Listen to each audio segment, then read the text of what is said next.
Hey there, Real Estate Junkies. Before we dive into today's episode, we've got some game-changing resources to help you start buying and selling real estate on terms, the smart, creative way.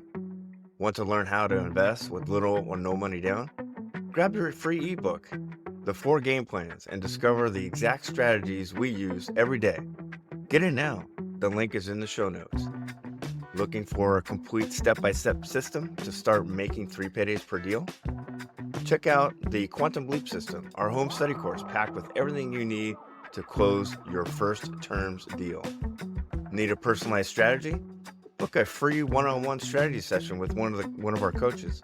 Just use coupon FREE3 at checkout. Ready to take action? Join the 3 Payday Apprentice Program and start working toward real estate success with direct mentorship. Want hands-on training with us? Spend 3 days at our In the Trenches Bootcamp, where we'll work side by side to lock in deals. And don't miss our biggest event of the year, QOS Live 2025. Connect with top investors, sharpen your skills, and take your business to the next level. Secure your spot today. All links are right below in the show notes. Click now and start building your real estate empire. Now, let's get into today's episode. I always say this too, is you get an upset seller, they're cussing you out. It's like, okay, think about it. Hypothetically, you're getting into a contract with them because of terms, it's going to be 2, 3, 4 years. Do you really want to get in a contract, a partnership with this person who's just a jerk and cussing you out? No.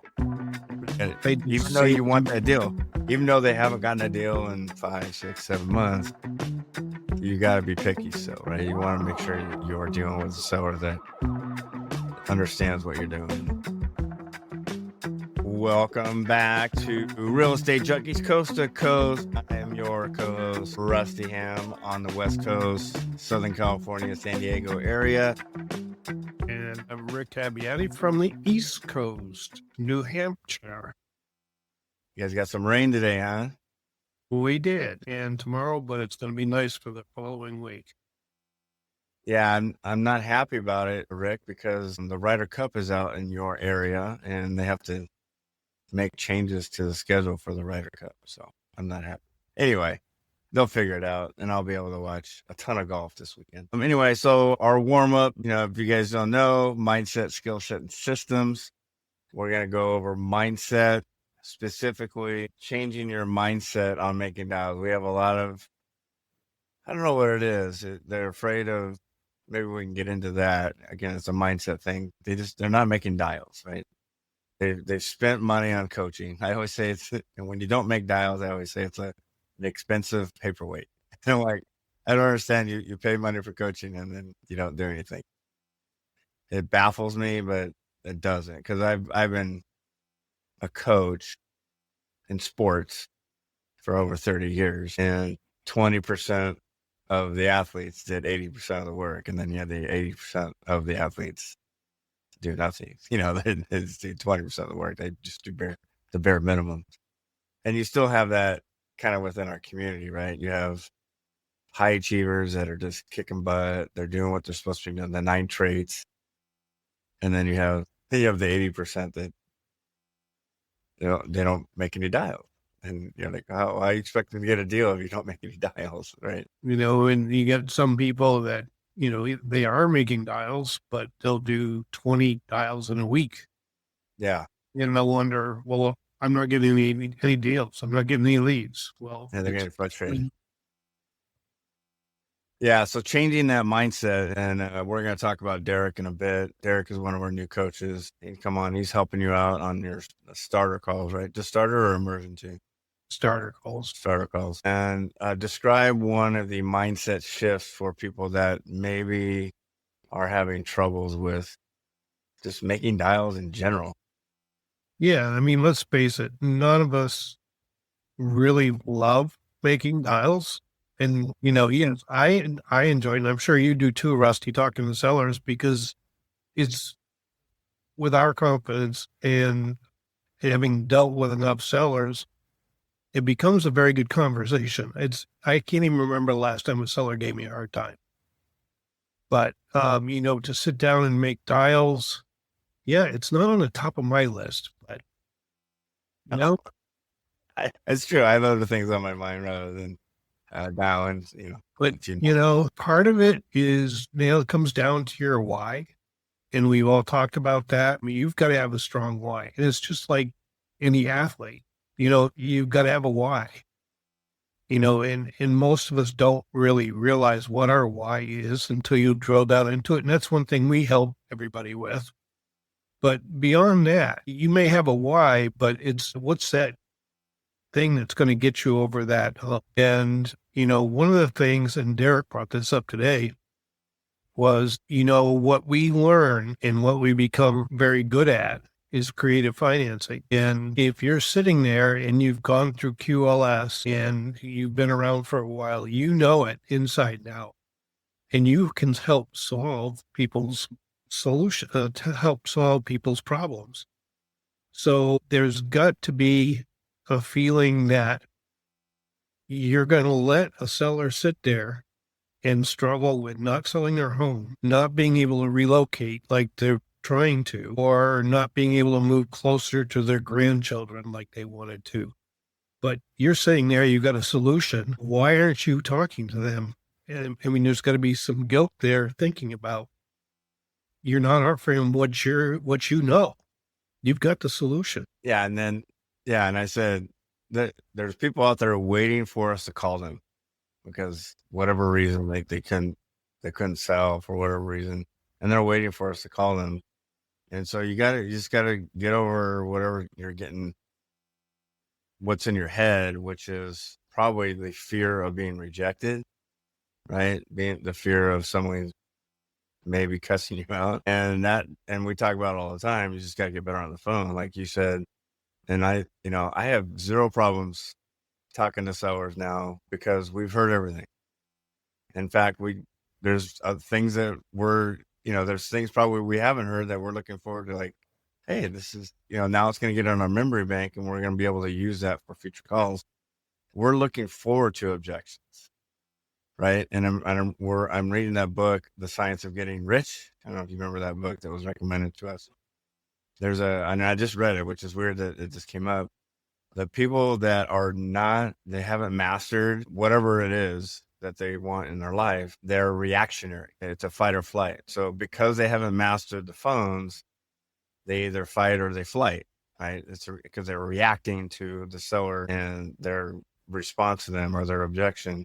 And then when you master something, that's when it just becomes natural and fluid. And, because, we do calls for The Apprentice. We do calls on Tuesday nights, right?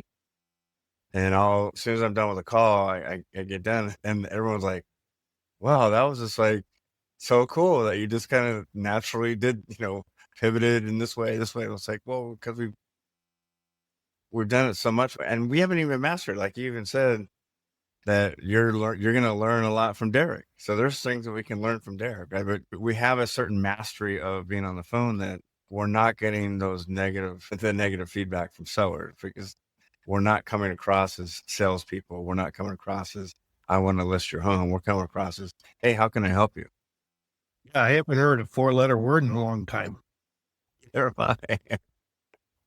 And again, and we talk about it all the time. You can throw up all over yourself as long as you throw up all over yourself with confidence. They're not going to know. They don't know your script, right? So just go after it. And the ones that are just not dialing because they're just deathly afraid. We were all there. Me and you were both there. Like, we have freaking sweat marks on our shirts. And then my biggest thing is that you're not going to die.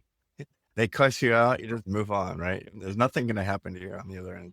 Yeah, and these sellers that do get upset with you, you're never going to even meet them anyway. Right. Hey, move on. And then you don't want to, and then we always say this too, is you get an upset seller, they're cussing you out. It's like, okay, think about it. Hypothetically, you get into a contract with them because of terms, it's going to be 2, 3, 4 years. Do you really want to get in a contract, a partnership with this person who's just a jerk and cussing you out? No. Even though you want that deal, even though they haven't gotten a deal in 5, 6, 7 months, you got to be picky still, right? You want to make sure that you're dealing with a seller that understands what you're doing.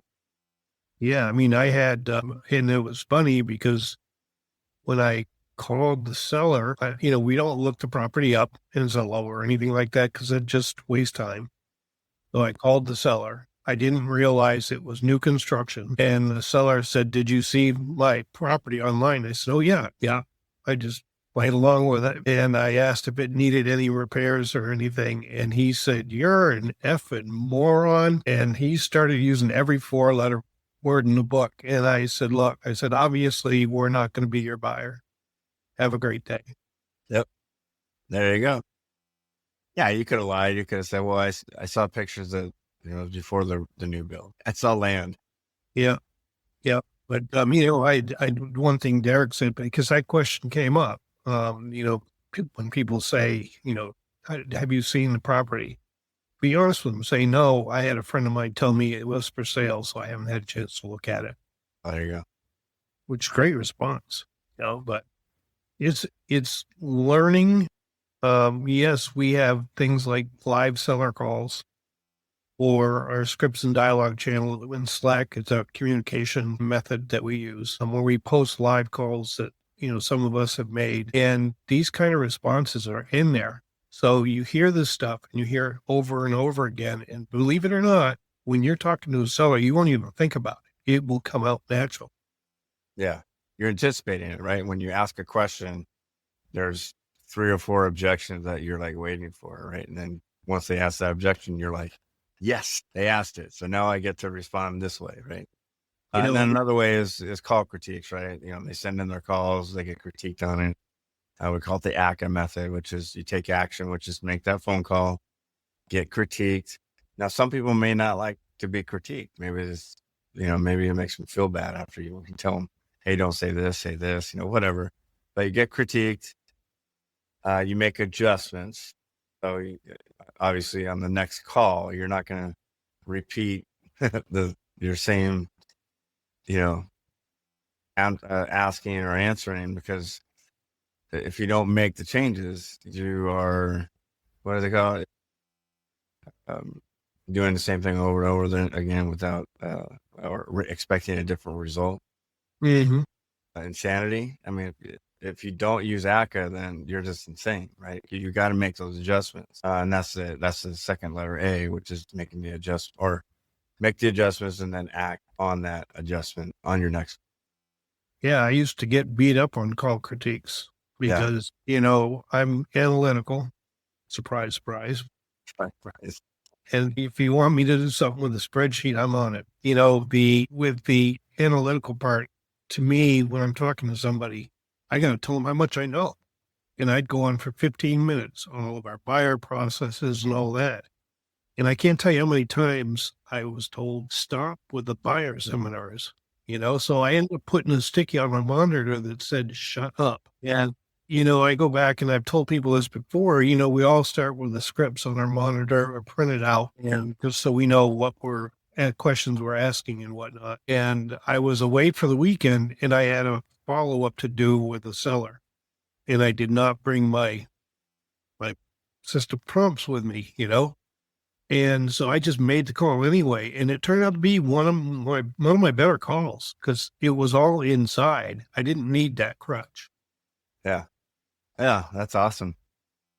Yeah. All right. Let's move on to our game plan. Again, we have 4 game plans. Lease purchase, which is the title and the mortgage stays in the seller's name. We just basically take over their payment, put a rent to own buyer in there for, normally it's 3 years, right, Rick? And then we have our sub 2. We can add a 5th, right? Sub 2 on our financing, but sub 2, buying the house subject to the existing mortgage.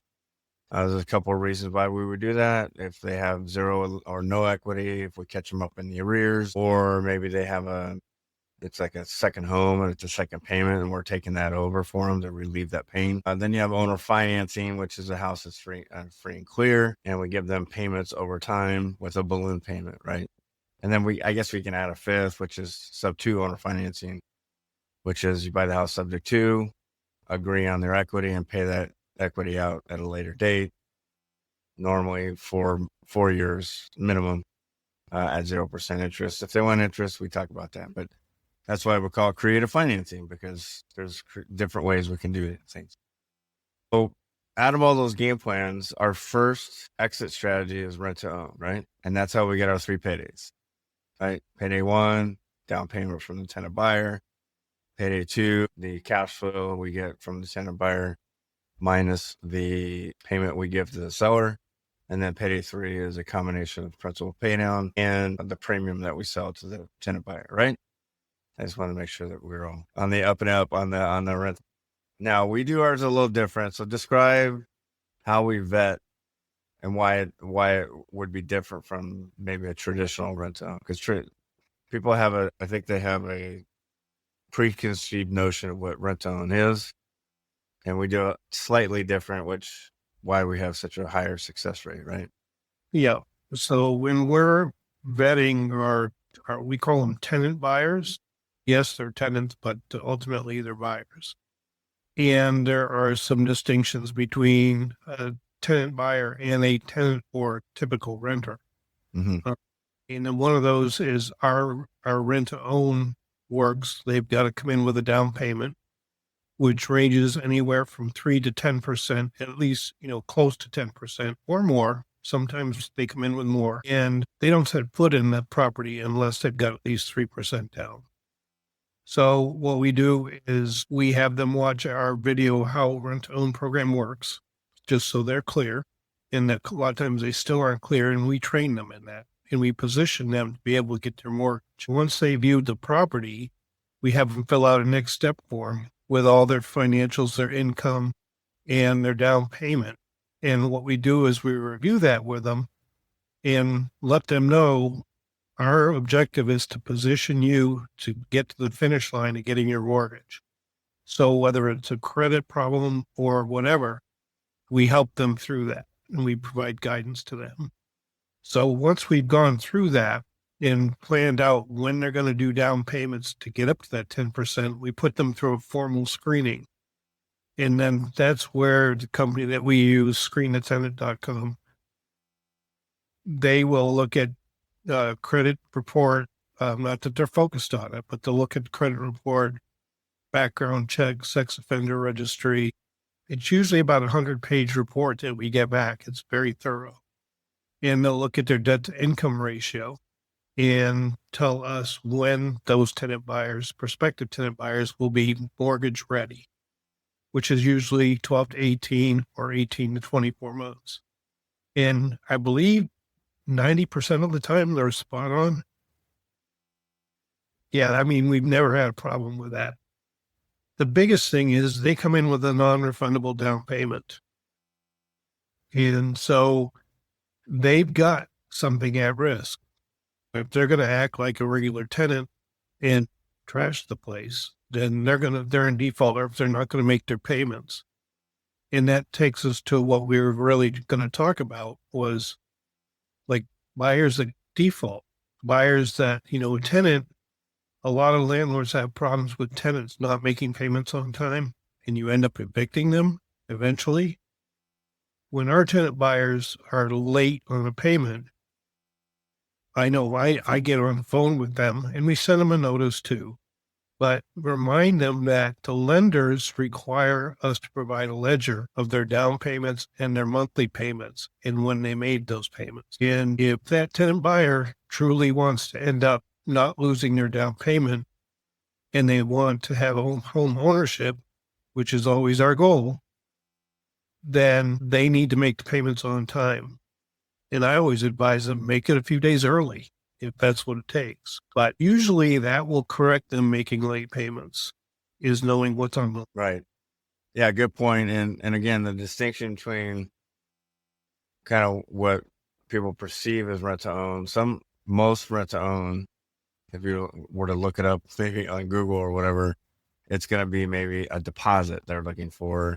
And then these renters eventually are looking to buy that home at a later date. They don't go through the extent of vetting that we do, right? These are people that when they do rent to own, they're not certified like we are. They're just your average Joe.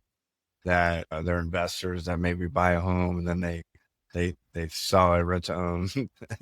Maybe they heard about rent to own and they're like, oh yeah. And then if the buyer fails, I'll just put another buyer in there, right? And they just keep doing that thing, or they just keep doing it, right? And they just keep getting these payday ones.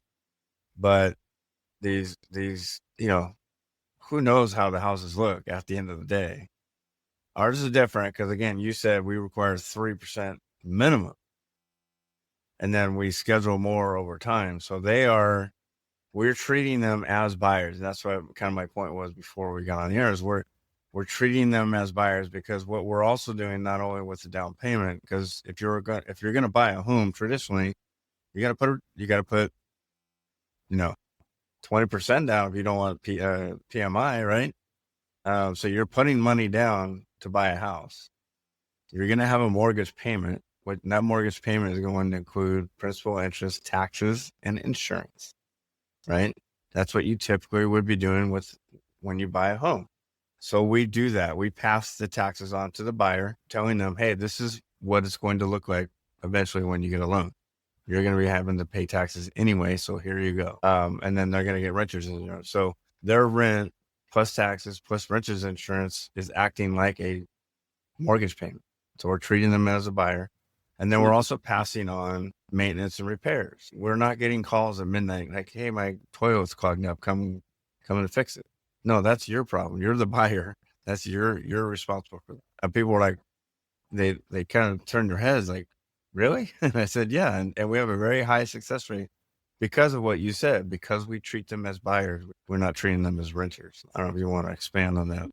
Yeah, exactly. And the thing is, all of the tenant buyers that I've had are extremely appreciative. And, some of us have had tenant buyers that have actually broke down in tears, because they're so grateful. And, I look back, I had one reply to a message I sent on Thanksgiving, wishing them a happy Thanksgiving. And they replied, we're very blessed on this Thanksgiving that you provided us the opportunity, to be able to own a home. So it's very rewarding, but the bottom line is different with us. We're very focused on the tenant buyer and their success in getting their mortgage at the end. Because why do you want to put somebody through putting a down payment down, losing it, and not getting anything out of it? Yeah. And we both have had that situation. Like, we've had multiple deals, and I think we both have had one fall through the cracks, right? We both have had tenant buyers that put a down payment down. They didn't fulfill their obligation. And so they lost that. It's a non-refundable. We're not giving it back. So yeah. And to go back to if they're late on the payment, and we're communicating with them, that's the most important part.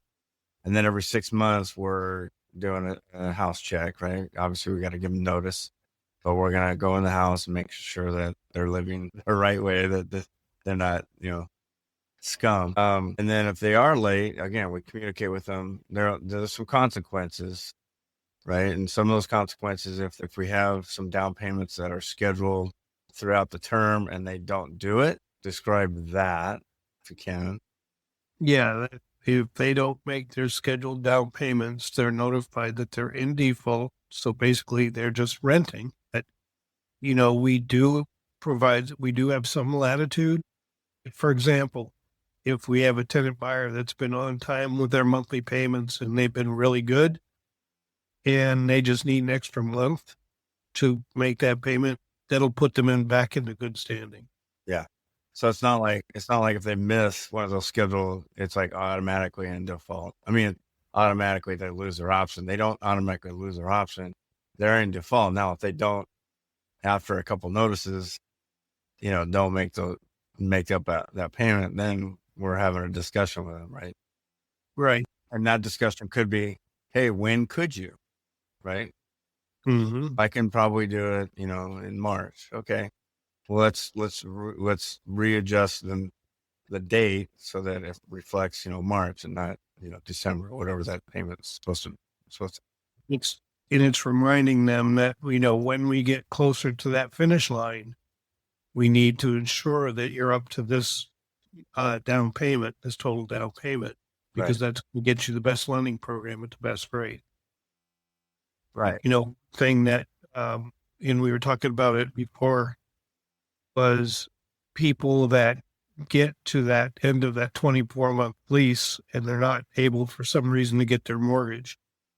What do we do? Well, it really depends. But if the tenant buyer has been really good and they've been on time with every one of their payments, their down payment has always been paid on time and they're up there in the down payment, but for whatever reason, they just can't get their mortgage at that time, we extend. A lot of times we'll consider extending the time frame. And a good point, because on the front end, the seller side, we normally try to get a longer term. So in case we do have to extend, or in case we have to get another tenant buyer in there, or even like I did sell it traditionally, we have that flexibility, that time frame on the term with the seller, that we're able to pivot and do whatever we need to do to get that house sold or put somebody else in there.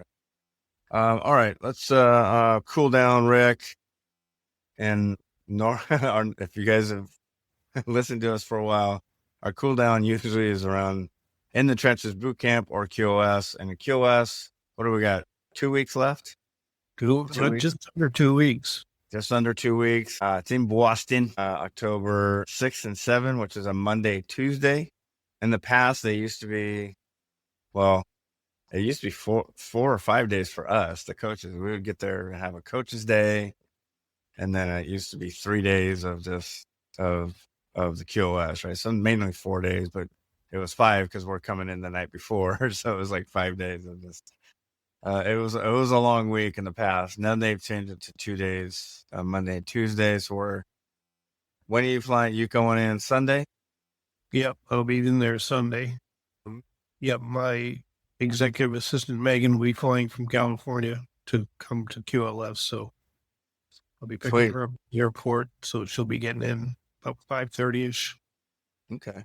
Yeah, wife and I are coming Thursday night. We're gonna spend all day Friday at Boston, all day Saturday in Boston, most of Sunday before we go out to dinner with all the other wicked smart people. But we're gonna have a little mini vacation before, and then she's gonna fly home Monday, and then I'm gonna stay and do QOS Monday and Tuesday.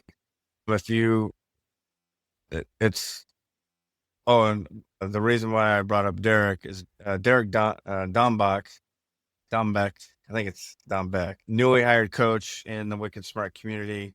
He's been doing creative real estate for, I don't know, I think it's over 15 years now, maybe 20 years. He has his own podcast, and he's going to go over, he's got about an hour at QOS. And I think you said that's probably one of the main reasons you should go to QOS is Derek, and describe why. Yep. He is a master at negotiation and talking to sellers. And negotiation, he'll always tell you, it's not just limited to sellers.